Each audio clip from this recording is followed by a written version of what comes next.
Hi friends, இது நம்ம civil and business channel. நீங்கள் நம்ம பார்க்க போகிற வீடியோ என்ன அப்படின்னா, செப்டி டேங்க் எப்படி அமைக்கலாம். இப்போ வீடு கிட்ட நீங்கள் வந்து செப்டி டேங்க் கட்டுறீங்கன்னா என்னென்ன கவனிக்கணும், செப்டி டேங்கோட சைஸ் என்ன வைக்கலாம், தண்ணியை வந்து இன்ஜினும்னா என்னென்ன மெத்தட்லாம் பயன்படுத்தணும், வேறு இன்னு அவுட்டு அது மாதிரி எவ்வளோ சைஸில் தோண்டணும் அப்படிங்கிற மாதிரி கம்ப்ளீட்டான வீடியோ இந்த வீடியோவில் இருக்குது. ஸோ வீடியோ ஸ்கிப் பண்ணாமல் பாருங்கள், கட்டாயம் உங்களுக்கு வந்து யூஸ்ஃபுல்லாக இருக்கும். இந்த மாதிரி யூஸ்ஃபுல்லான வீடியோ உங்களுக்கு யூஸ்ஃபுல்லாக இருக்க மாதிரி மற்றவங்களுக்கு யூஸ்ஃபுல்லாக இருக்கணும் அப்படின்னு நினச்சிங்கன்னா வீடியோ லைக் பண்ணிட்டு பாருங்கள். வாங்க வீடியோக்குள்ளே போகலாம்.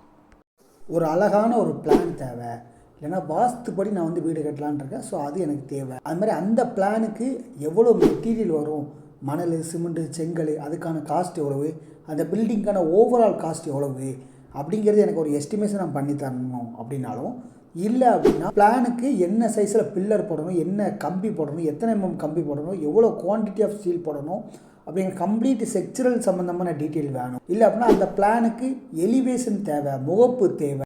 அதுக்கடுத்து டவுட்டு எதாக இருந்தாலும் கீழே ஒரு நம்பர் இருக்க, நீங்கள் வந்து காண்டாக்ட் பண்ணுங்கள். ஃபஸ்ட்டு நம்ம வந்து செப்டி டேங்கை வந்து எங்கே தோண்டணும் அப்படிங்கிறத நம்ம வந்து தீர்மானிக்கணும். ஸோ இது வந்து நார்த் ஃபேஸிங் சைட்டு. ஸோ அதனால் வடமேற்கு மூலையில் நம்ம வந்து தோண்டதான் ரெடி பண்ணியிருக்கோம். ஸோ இது வந்து இந்த பிளாட்டோட வடமேற்கு சரிங்களா, வாயு மூலை. ஸோ இந்த வாஸ்து பார்த்ததுக்கப்புறம் நம்ம வந்து என்ன பார்க்கணும் அப்படின்னா, அது வந்து ஃபூட்டிங் பக்கத்துலேயோ இருக்கா அப்படிங்கிறத செக் பண்ணணும் சரிங்களா. ஸோ இந்த பில்டிங்கோட பக்கத்தில் நம்மளுக்கு வந்து அந்த பில்லர் இருக்குது கார்னரில். ஸோ அந்த கார்னரில் பில்லர் இருக்கிறதுனால நம்ம அங்கே வந்து ஃபூட்டிங் இருக்குது. அந்த ஃபூட்டிங்னால நம்மளுக்கு அந்த தண்ணி வந்து அந்த ஃபூட்டிங்கில் போய் அரிச்சிடக்கூடாது அந்த உள்ள ஸ்டீலை. ஸோ அதனால் அந்த ஃபூட்டிங் பக்கத்தில் வைக்காத அளவுக்கு நம்ம வந்து தள்ளி வைக்கணும். ஸோ அதனால் இந்த பில்டிங்லேருந்து நம்ம வந்து ஒரு 1.5 அடி தள்ளி நம்ம வந்து செப்டி டேங்க் வந்து அமைச்சிருக்கோம். அதனால் வந்து பார்த்திங்கன்னா நீங்கள் உள்ளே பார்த்தாலும் உங்களுக்கு வந்து தெரியும், நம்மளுக்கு வந்து அந்த ஃபூட்டிங் வந்து தெரியல பார்த்தீங்களா. ஏன்னா அந்த 1.5 அடிக்கு அந்த பக்கமே நம்ம வந்து ஃபூட்டிங் வந்ததுனால நம்மளுக்கு இதனால எந்த விதமான பிரச்சனையும் நம்மளுக்கு வந்து இல்லை சரிங்களா. மொத்தம் நம்மளுக்கு வந்து இந்த பில்டிங்லேருந்து இந்த செப்டி டேங்க் வந்து பார்த்திங்கன்னா ஒரு 19 இன்ச்சு தள்ளி தான் நம்ம வந்து அமைச்சிருக்கோம்.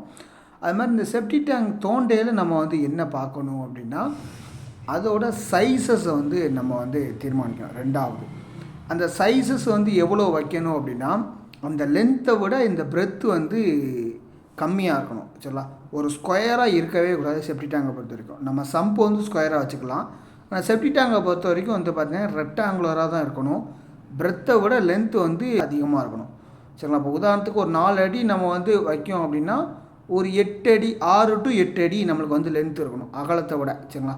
ஸோ அந்த மாதிரி வைக்கணும். நம்மளுக்கு இதோட அகலம் வந்து பார்த்திங்கன்னா 4.5 அடி இருக்குது, நீளம் வந்து பார்த்திங்கன்னா ஒரு 7 அடி வச்சுருக்கோம். ஸோ இந்த மாதிரி நம்ம வந்து ரெக்டாங்குலராக வச்சோம் அப்படின்னா அந்த ஃப்ளோனால நம்மளுக்கு வந்து ஸ்மெல் அவ்வளோவா இருக்காது.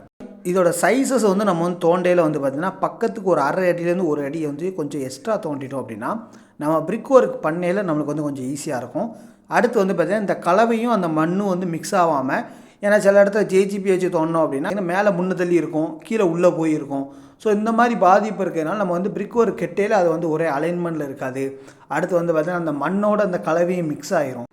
அடுத்து வந்து அந்த செப்டி டேங்கோட வாழையும் நம்மளுக்கு வந்து க்யூர் பண்ணுறதுக்கும் அது வந்து யூஸ்ஃபுல்லாக இருக்கும். ஏன்னா நம்ம வந்து உள்ளே பூரா நம்ம வந்து பிளாஸ்டிக் ஒர்க் பண்ணிடுவோம். அவுட்டரில் நம்ம வந்து இதை வந்து கம்ப்ளீட்டாக நம்ம வந்து க்யூரிங் பர்பஸ்க்காகவும் இதை வந்து வச்சுக்கலாம். 1 வீக் அப்புறம் கூட நம்ம வந்து சுற்றி வந்து மண்ணை போட்டு நம்ம வந்து பேக் பண்ணிக்கலாம் சொல்லலாம்.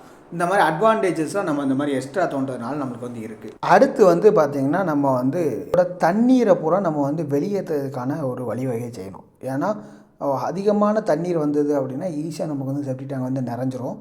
ஸோ அதை சால்வ் பண்ணுறதுக்காண்டி நம்ம வந்து ஓவர் ஃப்ளோ வந்து கொடுப்போம் சரிங்களா.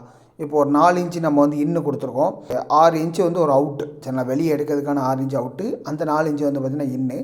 இந்த இன்னுக்கும் பக்கத்தில் நம்ம வந்து ஒரு 2.5 இன்ச்சு பைப்பை வச்சு ஓவர் ஃப்ளோ உள்ள தண்ணிலாம் மேலே வந்துருச்சு அப்படின்னா. ஆனால் இந்த மாதிரி இடத்துல வந்து பார்த்திங்கன்னா இப்போ தான் டெவலப் ஆகக்கூடிய இடம். ஸோ இதில் வந்து நம்மளுக்கு வந்து ட்ரைனேஜ் வசதி இல்லை.